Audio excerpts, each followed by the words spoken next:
हमारे जो आज के पेशेंट हैं वो फिजी आइलैंड से आए थे क्यूएचटी क्लिनिक में अपना हेयर ट्रांसप्लांट करवाने, जिनके रिजल्ट को 15 मंथ्स कंप्लीट हो चुके हैं। तो ये है उनकी ग्रोथ, आप देख सकते हैं पहले की और अब की जो कंडीशन है उसमें कितना डिफरेंस आ चुका है। पहले उनके स्कैल्प पर सिर्फ मिनिएचर फॉलिकल्स दिखाई दे रहे थे और अब वॉल्यूमिनस ग्रोथ आ चुकी है। हेयरलाइन भी अच्छे से अपनी शेप ले चुकी है और पेशेंट के फेशियल फीचर्स को परफेक्टली फ्रेम कर रही है। चलिए अब जानते हैं पेशेंट का एक्सपीरियंस उनकी वीडियो के थ्रू। हेलो एवरीवन, मेरा नाम एल्विन प्रसाद है और मैं फिजी आइलैंड का रहने वाला हूँ, जो पैसिफिक आइलैंड में एक छोटा सा देश है।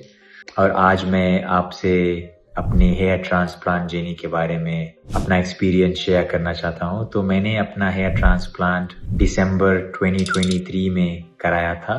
तो it's been more than 1 year now, 1 year 3 months, and you can see my results, really good, very happy। मैंने अपना हेयर ट्रांसप्लांट QHT क्लिनिक से कराया था। QHT क्लिनिक के बारे में मुझे कोविड के दौरान पता चला, और उनका जो एक काफी पॉपुलर वीडियो है राजपाल यादव जी का, वो मैंने देखा। उसके बाद से मैं QHT को फॉलो करने लगा। मेरे हेयर लॉस जो है वो थोड़ा थोड़ा हो रहा था काफी दिन से। आई थिंक जेनेटिक है मेरे केस में, तो मुझे पता चल गया था कि मेरे बाल झड़ रहे हैं और मेरा हेयर लाइन जो है वो पीछे जा रहा है। तो काफी कुछ करने के बाद मेडिकेशंस, बहुत तो नहीं, कुछ मेडिकेशंस मैंने इस्तेमाल किया, बट उससे कुछ रिजल्ट्स नहीं मिला मुझे। तो मुझे लग गया था कि हेयर ट्रांसप्लांट ही मुझे कराना चाहिए। तो इसी तरह मैंने QHT को फॉलो करना शुरू किया और ऐसे करते करते कुछ उनके सारे वीडियोस देखे मैंने, उनके साथ एक कंसल्टेशन किया, फिर अपनी फैमिली से डिस्कस किया और मैंने ये फैसला किया कि मुझे अपना जर्नी शुरू करनी चाहिए। तो मैंने दिसंबर 2023 में QHT गया और वहाँ पे मैंने अपना हेयर ट्रांसप्लांट कराया। मैं बहुत नर्वस था स्टार्टिंग में, क्योंकि इतनी दूर से मैं जा रहा था और अकेले जा रहा था, तो मैं बहुत नर्वस था। बट उनके स्टाफ जो है इतने फ्रेंडली है, इतने हेल्पफुल है, उन्होंने मुझे बहुत ही कंफर्टेबल फील कराया। मेरा ध्यान रखा, मुझे 1-2 जगह घुमाया और मेरा अकोमोडेशन, एवरीथिंग, सब कुछ, the clinic looked after everything, made sure I was comfortable, made sure I had nothing to worry about। बहुत ही क्लीन क्लिनिक है उनका, and they'll always check on you during the process, after the process। तो मेरा 2 दिन का process था।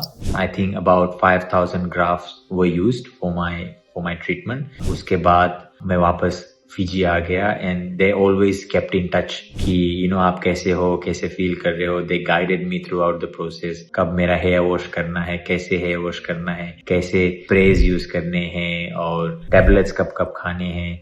तो they were always there for me, और आई एम वेरी हैप्पी। अभी तो मैं बहुत ही खुश हूँ। I've just recently had a haircut, as you can see। I've also recommended QHT to a few of my friends who are facing a similar situation। To be honest, if you're experiencing hair loss or you're experiencing that your hairline is moving a bit back, it's very difficult to get it sorted with any type of herbal medicine or tablets or anything। You will probably, if you want to really get your confidence back and feel good about yourself, hair transplant ही आपको वो solution दे सकता है। तो if you're thinking about it, I think QHT is really good। and इतने दूर से मैं गया, मेरा treatment हुआ, and I'm back and everything went well। I think a lot of thanks goes to them and their staff for looking after me and a few of my friends who have gone after me। So yes, QHT, thank you so much, and thank you for everything, and all the best। चलिए अब detail में जानते हैं patient की complete case study, और ये भी कि कैसे हमारे एक्सपर्ट्स ने उनकी बॉल्डनेस को एड्रेस किया है। जब पेशेंट ने क्लिनिक विजिट किया था तो हमारे एक्सपर्ट्स ने अच्छे से उनके स्कैल्प को एनालाइज किया और बताया कि उन्हें डिफ्यूज ग्रेड 5A स्टेज की बॉल्डनेस है, जिसमें उनकी हेयरलाइन पूरी तरह वैनिश हो चुकी है। सिर्फ कुछ मिनिएचर फॉलिकल्स ही दिखाई दे रहे हैं जिनका ग्रोथ रेट स्लो हो चुका है। पेशेंट का डोनर एरिया भी अच्छी कंडीशन में था जिसमें plenty of healthy follicles present थे जो हेयर ट्रांसप्लांट में अहम भूमिका निभाते हैं।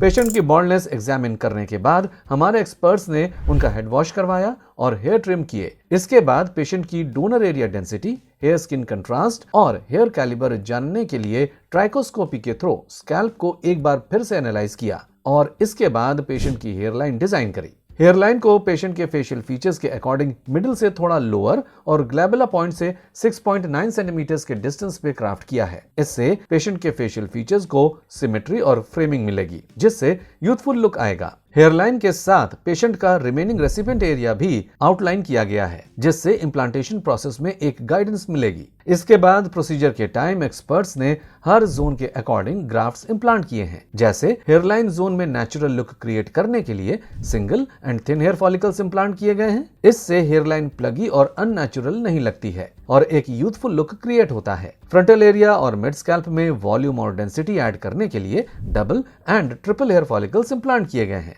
Crown area already healthy condition में था इसलिए वहां ट्रांसप्लांट की नीड नहीं थी। इस केस में टोटल 5000 ग्राफ्ट्स इम्प्लांट हुए हैं जिन्हें पेशेंट के सेफ डोनर जोन से एक्सट्रैक्ट किया गया था। ये फॉलिकल्स DHT हार्मोन से रेजिस्टेंट होते हैं इसलिए लॉन्ग लास्टिंग रिजल्ट्स प्रोवाइड करते हैं। और अब ट्रांसप्लांट के 15 महीने बाद पेशेंट कुछ ऐसे दिखते हैं। उनके पूरे स्कैल्प पर लश और थिक ग्रोथ आ चुकी है जिससे उनका कॉन्फिडेंस भी बूस्ट हुआ है। अगर हम पेशेंट की इनिशियल अपीयरेंस और 15 मंथ्स रिजल्ट की अपीयरेंस को कंपेयर करें तो ड्रास्टिक चेंज विजिबल है। वो अपने 30s में थे जब क्लिनिक विजिट किया था लेकिन अब वो और भी ज्यादा यंग नजर आ रहे हैं। Each gap that was visible in his initial condition has now filled in so seamlessly that you don't even distinguish that which is the transplanted and which is the natural one. अगर आप भी अपने लिए ऐसे ही results चाहते हैं तो आज ही हमारे एक्सपर्ट्स के साथ कंसल्टेशन बुक करें। If you like this video, share it with your friends and don't forget to subscribe to our channel.